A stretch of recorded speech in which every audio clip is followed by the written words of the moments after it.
બહેનો, તમને બધાને બહુ ધન્યવાદ છે. તમે આટલા સવારના વહેલા ઉઠીને આજે સાધુ સાધુજીની સેવા ભક્તિ માટે ઘરના કામ, છોકરાઓનું બધું જ ભૂલી અને તમે છોડીને અહીંયા આગળ આવો છો. બહુ બહુ ધન્યવાદ છે. સાથે સાધ્વીજીની વ્હીલચેરો ચલાવવી એટલે કાંઈ સહેલી નથી, પણ તમે વ્હીલચેરો ચલાવવા માટે પણ એટલા બધા ટ્રેન થઈ ગયા છો કે ક્યાંય પણ સાધ્વીજીને તકલીફ પડતી નથી. અને એ સિવાય પણ આટલો વિશિષ્ટ લાભ શાસ્ત્રમાં કહ્યું છે કે 4 પ્રકારની સેવા વિશિષ્ટ છે.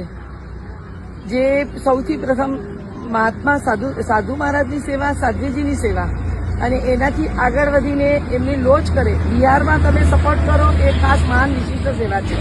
નંબર 2 માં લોજ કરે ત્યારે પણ એમની સેવા કરવામાં આવે તો વિશિષ્ટ ફળવાળી થાય છે.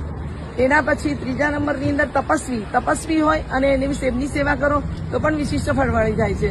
અને એના પછી આવે છે છેલ્લે જ્ઞાન. બીમાર હોય છે, હોસ્પિટલોમાં લઈ જાઓ છો તમે લોકો, મારા સાહેબને બીમાર હોય, ડોક્ટર પાસે જવું હોય, એક્સરે માટે જવું હોય, MRI માટે જવું હોય, તમે તરત આમ એની ટાઈમ હાજર હો છો. એટલે ખૂબ ખૂબ તમને ધન્યવાદ છે આવી વિશિષ્ટ સેવા દ્વારા. શાસ્ત્રમાં એક વિશિષ્ટ દૃષ્ટાંત કે જે નૈસારના ભવની અંદર પ્રભુનો આત્મા સાધુને માર્ગ બતાડવાનું એક કાર્ય કરે છે. એના દ્વારા પ્રભુએ શું પ્રાપ્ત કર્યું? સમ્યક દર્શન પ્રાપ્ત કર્યું. સમ્યક દર્શનનું કારણ આ સાધુની વિશિષ્ટ સેવા છે. અને એ સમ્યક દર્શન પ્રાપ્ત કર્યા પછી ઉત્તરોત્તર ભવોની અંદર પ્રભુના આત્માએ શું પ્રાપ્ત કર્યું? તીર્થંકર નામકર્મ ઉપાર્જ્યું. એ તીર્થંકર નામકર્મ ઉપાર્જનમાં કારણ શું બન્યું? તો કે પ્રભુ સાધુ સાધ્વીજીની વિશિષ્ટ એવી વૈયાવચ અને સેવા.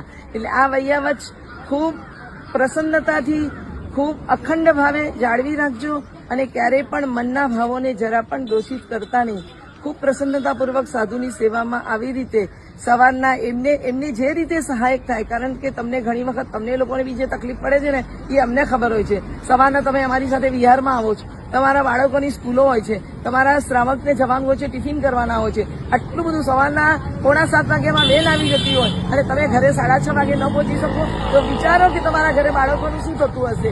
પરંતુ તમે આ બધું જ ભૂલી જઈ અને સાહેબની સેવા માટે આવો છો. ખૂબ ખૂબ ધન્યવાદ છે. અને બસ આવી સેવા સતત અને સદાય કરતા રહેજો અને વિશિષ્ટ પુણ્યના ભાગી બનજો. એ શુભેચ્છા. गुरु कृपा से प्रभु मिले, प्रभु कृपा से गुरु मिले, गुरु कृपा से प्रभु